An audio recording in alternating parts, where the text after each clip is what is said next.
농사도 짓고 또 거기서 돈이 모아지면 독립운동, 자금도 되고 하면서 나름대로 행복한 그런 인생을 살았어요.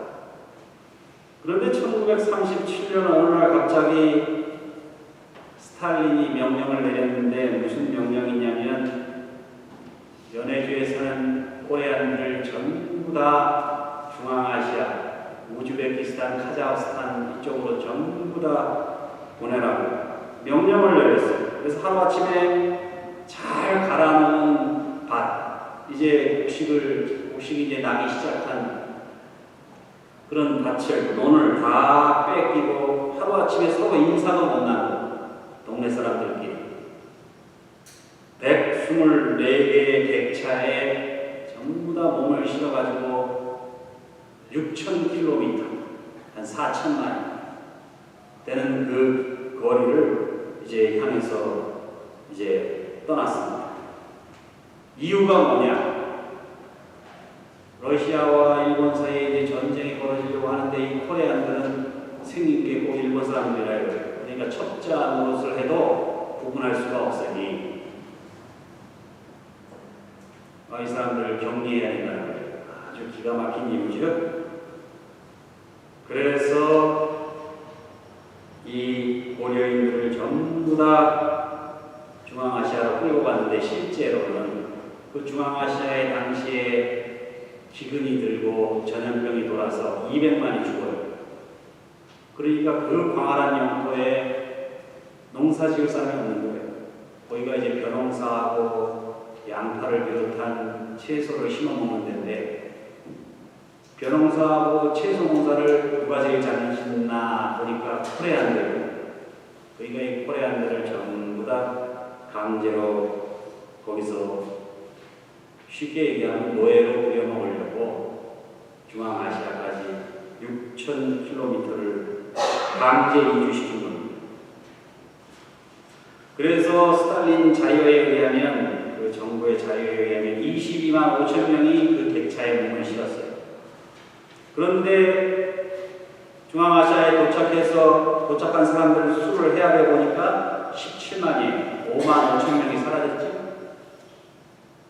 분명히 기차를 탄 건 22만 5천 명인데, 그러니까 5만 5천 명은 가다가 죽은 거예요.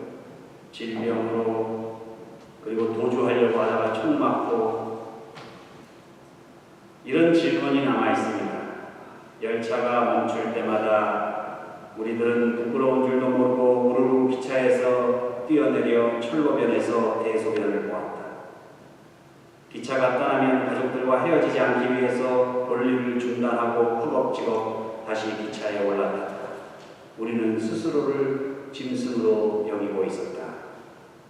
어떤 여인은 임신 중이었고 두 아이를 데리고 있었는데 한 아이는 화물칸에서 빨려 죽고 다른 아이는 병에 걸렸는데 돌보는 사람이 없어서 죽었는데 기차에서 러시아로 돌려버린 거죠. 장이 좋지 않은 아이들 이질에 걸렸는지 설사를 하는데 기차가 설 때마다 그 죽은 아이들, 노약자들을 다 철로변에 묻어둔 거지. 이런 기막힌 운명을 따라서 단신이 중앙아시아에 도착을 했는데 거기서 하인들이 어떻게 합니까? 또 열심히 일하는 거예요. 그래서 항무지를 수년 동안 바꾸지 않은 그 항무지를 다시 바꾸어서 옥토로 만들었어요. 그래서 중앙아시아에서는 고려인들이 농업혁명을 했다고 이렇게 기록하고 있습니다. 농업혁명을 이룬 거예요. 스탈린 정부는 고려인들을 황무지에 강제로 버렸는데 거기서 기적을 이루어낸 거죠. 그래서 거기서 열심히 일하고 농산물을 재배해서 그걸 팔아서 돈을 마련해서 자식들을 학교 보내고 또 학교에 가면 우리 한국 분들은 자식들 열심히 공부시키잖아요. 공부해라. 그러니까 취직도 좋은데 취직을 좋은데 하니까 좋은 사람 또 그렇게 자식을 이어서 대를 낳아 대를 이어서 2대, 3대 여전히 장을 담그고 김치를 담그고 송편을 빚어 먹으면서 그렇게 살았습니다. 그런데 1991년에 생각지도 못한 일이 벌어지죠. 소련 연방이 무너집니다. 붕괴합니다. 소련 연방이 페레스트로이카라고 하죠. 소련 연방이 해체를 하는데 우즈베키스탄, 카자흐스탄 이런 중앙아시아의 소수 민족 국가들이 독립을 하게 됩니다. 그러니까 연방에서 탈퇴해서 이제 독립을 해서 신생국이 생겨났는데 이 신생국들은 우리 한인들과는 종족이 또 다르거든요. 학교에서 소련 말을 못하게 했어요. 그러니까 고려인들이 한국말을 배우고 한국말을 하는데 직장에서 다 쫓겨났어요. 학교에서는 소련 말을 안 써요. 우즈베키스탄 말 쓰고 카자흐스탄 말 쓴단 말이죠. 그러니까 고려인이 둥 거예요. 그리고 그 고려인들을 이제 차별하기 시작하는 거죠. 어려울 때는 와가지고 농업혁명을 이루어서 다 먹여 살렸는데 중앙아시아 평생 극심한 노동의 대가로 교육시킨 자식들이 직장에서 쫓겨나고 손주들이 학교에서 쫓겨나고 적응 못하고 왕따당하고 이런 모습을 보면서 1세대들은 다 이제 죽어서 그 땅에 묻혔습니다. 그 책임을 물으려고 하는데 스탈린님이 죽어버렸고 신생국가는 독립해버렸고 그 책임을 어디 가서 물을 거예요. 그래서 이제 그 2세, 3세들이 고려인 2세, 3세들이 다시 연해주로 돌아가자. 우리 할아버지가 처음 이주한 그 땅으로 다시 돌아가자. 그래서 집을 다 헐값에 팔아넘기고 다시 6,000km 떨어진 아버지의 고향 할아버지가 처음 이민 갔던 곳 그 연해주로 이제 돌아가게 되는 겁니다. 이제 손주들이 할아버지 무덤을 뒤로 하고 늙은 부모 모시고 다시 연해주로 돌아가는 거예요. 그러나 연해주에 도착하니까 연해주는 어느 땅이에요? 러시아 땅이에요. 그런데 우즈베키스탄, 카자흐스탄 이미 독립했거든요. 그러니까 국적이 어디예요? 우즈베키스탄이에요. 그러니까 연해주 러시아 입장에서 보면 그냥 우즈베키스탄에서 온 불법 체류자예요. 고려인들. 국적이 없어요. 그러니까 직장도 못 구하고 대학까지 공부하고 소련말 잘하지만은 써주지를 않는 거예요. 국적이 다르죠. 그러니까 다시 할아버지가 갈았던 그 밭을 경작을 하는 거예요. 다시 농사꾼이 되는 거예요. 그 손주들이 뭐라고 하냐면은 내가 태어난 우즈베키스탄은 나 같은 고려인은 자기네 국민이 아니라고 합니다. 아버지의 고향 연해주에서도 우즈베키스탄에서 온 고려인은 자기네 국민이 아니라고 합니다. 할아버지의 고향 대한민국에서도 고려인은 자기네 국민이 아니라고 합니다. 도대체 우리는 누구입니까? 그 손주들이 3세 후손들이 그렇게 얘기를 하는 거예요. 이것이 잔혹한 우리 현대사의 주인공 고려인들의 모습입니다. 이런 고려인들이 지금 구소련 영토에 44만 명이 있습니다. 엄청나죠? 미국에 있는 우리 한인들보다 더 많은 거예요. 이렇게 나라를 잃고 기근과 연병을 피해서 생계를 잇고자 떠돌면서 살아온 비참한 운명의 그런 이민자 집단들. 그것이 19세기 말 한반도에만 있었던 것이 아니라 오늘 봉독한 성경 본문에도 나오지요. 기가 막힌 비극의 역사적 주인공. 북이스라엘 왕국이 아시리아에 의해서 멸망당하여 수많은 이스라엘 백성들이 아시리아로 끌려갑니다. 그런데 아시리아라는 나라가 그렇게 강성했어요. 세계 최강국이었는데 한 50년 만에 아스루바니팔이라는 왕이 죽으니까 갑자기 쇠퇴하기 시작하는 거예요. 그래서 그 틈을 이용해서 바빌론, 이집트, 팔레스틴 여러 민족들이 이제 고개를 들면서 서로 독립해야 되겠다. 지금 소련이 붕괴하는 과정하고 아주 흡사합니다. 당시에 아시리아와 이집트가 한편이고 바빌론과 메대가 한편이었는데 요시야 왕은 누구 편을 들었냐? 바빌론과 메대 연합군 편에 서서 이집트를 대항해서 싸웁니다. 그래서 무기토에서 패하고 거기서 전사를 하게 되죠. 아주 훌륭한 왕입니다. 그러니까 이집트와의 전쟁에서 패하니까 남유다가 하루아침에 이집트의 조공국이 돼버린 거예요. 뒤에서 뒤를 봐주기로 했던 메대와 바빌론은 나 멈치하는 거예요. 이제나 그때나 마찬가지입니다. 강대국들은 약소민족을 앞세워서 전쟁이나 일으키지 뒤에서 책임 안 집니다. 이집트의 영향력 아래에 있다는 이유만으로 이번에는 또다시 바벨론의 침략을 받습니다. 한때 동맹국이었는데 이제는 이집트의 조공국이 되니까 바벨론에서는 이집트의 조공국이야? 거기다 조공 바쳤어? 우리 적이야? 어제까지만 동맹국이었는데 이제는 다시 적대국이 돼서 침략을 하는 거예요. 그래서 예루살렘 성이 그래서 폐파되는 겁니다. 다 무너져. 이러한 역사적인 상황 속에서 이집트 편에 서야 되는지 바벨론 편에 서야 될지 아니면 중립을 지켜야 될지 의견이 분분한 가운데 남유다 왕국이 분열하게 됩니다. 똑같아요. 조선시대 말기에 친러파, 친일파, 친중파, 친미국파, 위정척사파 이렇게 다 서로 대립하고 했던 거하고 똑같은 현상이 일어났습니다.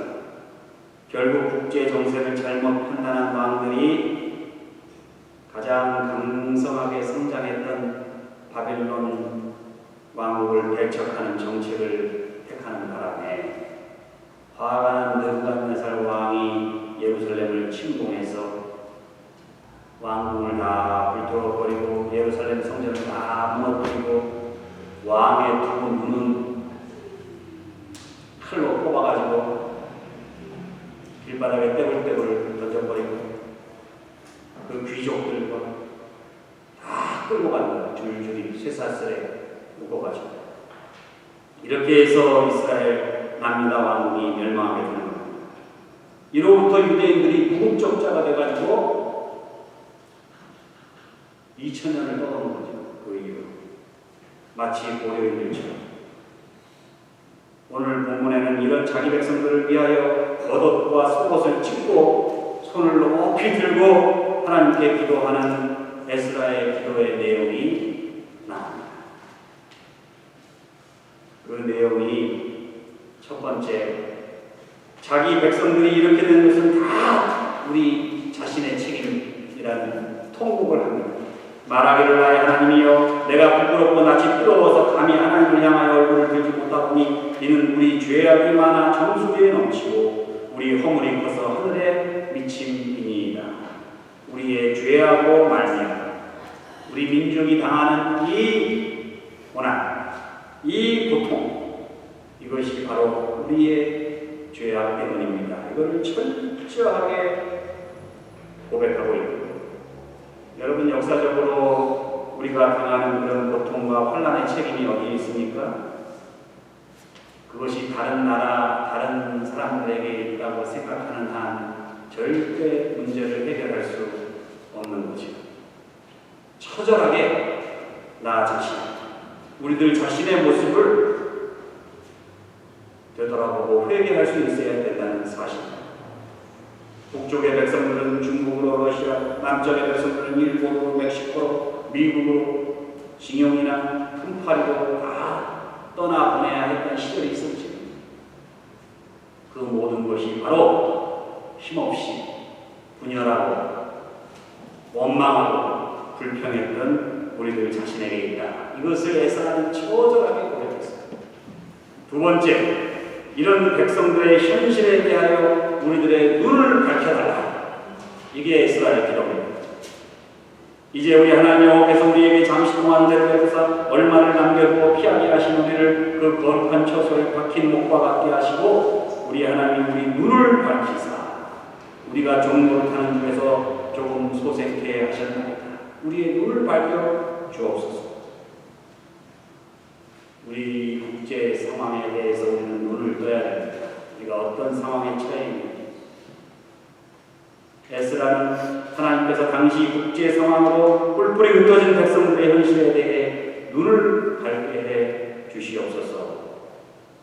그리고 그 가운데 그런 역사적인 상황 가운데 소명을 회복할 수 있게 해 주시옵소서. 이렇게 기도하고 있고 여러분 잘 아시는 홍봉도 장군이라는 분이 있죠. 봉오동 전투를 승리로 이끌었던 분인데 김좌진 장군과 더불어 양대 독립운동사의 길이 남는 분입니다. 이분이 평양에서 가난한 농부의 아들로 태어났는데 농사짓기가 싫어요. 맨날 산에 가서 사냥만 해요. 사냥을 뭘로 합니까? 총으로 하죠. 그런데 1907년 총기 화약 단속법이라는 걸 시행령을 내려요. 일제가. 그래서 조선인들이 갖고 있던 총을 전부 다 몰수합니다. 그런데 사냥꾼이 총이 없으면 어떻게 사냥을 해요? 그러니까 사냥꾼들이 전부 뜻 있는 사냥꾼들은 자기 총 가지고 다 산으로 올라갑니다. 그래서 이 홍봉도라는 사람은 백두산으로 올라가는 거예요. 총을 가지고. 그래서 거기서 이른바 백두산 호랑이가 되죠. 그 총 뺏겠다고 일본군들이 달려드는 거예요. 독립운동 하고 싶어서 한 게 아니라 솔직하게 얘기해요.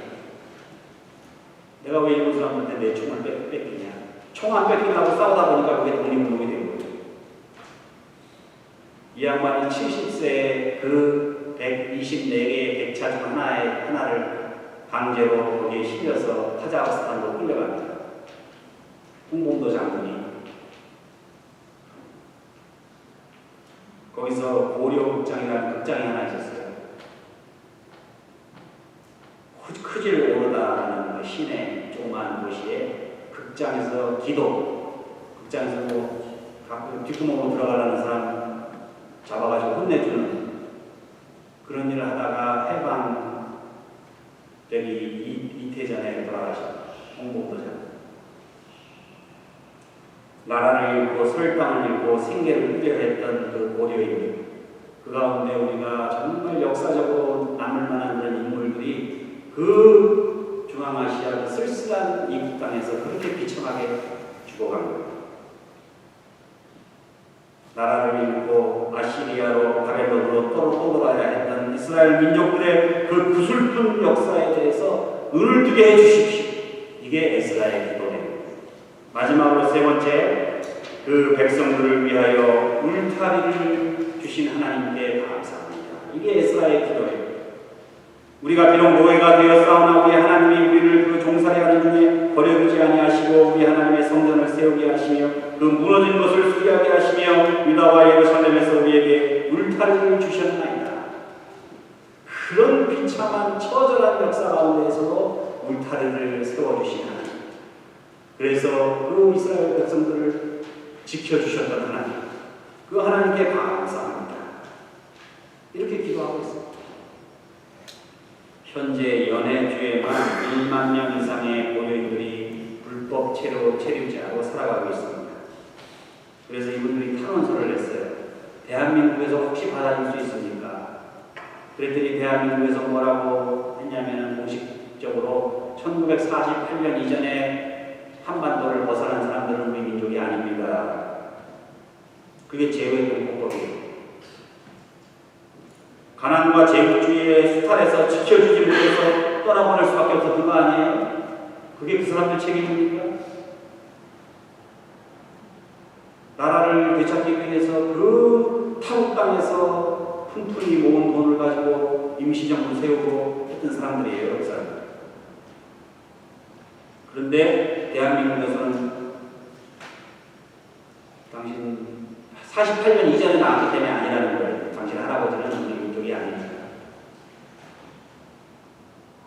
그런데 2004년 2월 달인가 국회에서 1948년 이전에 출국했더라도 우리 백성으로 고려할 수 있다 이렇게 법을 바꿉니다. 그러면 뭐합니까? 그 할아버지는 다 죽었는데 그 할아버지들은 이제 대한민국 백성으로 인정을 받을 수 있게 법은 돼 있는데 그 자식들은 뭐예요? 그 자식들 가운데 큰애도 있고 다 오늘 본문에서 에스라는 그렇게 흩어진 이스라엘 백성들을 찾아내서 그들의 울타리가 되는 그런 예루살렘이 되게 해달라 이렇게 기도하고 있는 거예요. 여러분 이렇게 흩어져 살아가는 우리 이민자들에게 우리 교회가 어떤 역할을 해야 됩니까? 그들에게 울타리를 쳐주고 보호하고 갈 데 없으면 받아주고 하나님께서 그 울타리 역할을 하라고 우리들에게 사명을 주신 거예요. 우리는 그런 의미에서 우리 모두는 교회 나오건 안 나오건 예수 믿건 안 믿건 다 우리 동포예요. 우리는 교포라는 말을 쓸 때 여러분 이 교포라는 말은 이거 시대적으로 아주 편협한 말입니다. 기생해서 붙어서 살아가는 사람들이라는 뜻이에요. 교포라는 말 쓰지 마시고 우리 다 동포입니다. 우리 동포예요. 우리 한반도에서 그 뿌리를 두고 이민 와서 비록 미국 시민권자로 이렇게 살아가고 있지만은 그러나 우리 다 동포예요. 그 사람들의 울타리를 쳐주고 울타리가 서로 되어주고 이 시대에 에스라가 이스라엘 백성들에게 그렇게 했던 것처럼 서로가 서로에게 처한 현실에 책임감을 가지고 눈을 밝혀서 우리 동족들을 발견하고 서로에게 울타리가 되어주실 수 있는 우리 아담에다 장로교회 그리고 여러분들 한 사람 한 사람 되시기를 우리 주님의 이름으로 축원합니다. 기도하시겠습니다. 우리 주님 감사를 드립니다. 주님께서 우리 한반도 백성들을 불쌍히 여기셔서 복음을 전파하도록 도와주시고 그 가운데 하나님을 알고 교회를 세우며 이 이민의 삶을 교회를 의지하고 주님 의지 안에 살아갈 수 있도록 인도해 주신 은혜에 감사드립니다. 그런데 우리가 서로에게 울타리가 되어주지 못하고 눈을 밝게 뜨지 못해 우리가 처한 현실을 제대로 보지 못했던 우리들의 허물이 있사오니 주님께서 용서해 주시고 주여 이제 이 땅에서 살아가는 우리 동포들 모두 주님께서 울타리가 되어주시고 그 울타리의 역할을 할 수 있는 이 이민 교회들이 될 수 있도록 주여 축복해 주옵소서. 예수 그리스도의 이름으로 기도하옵나이다.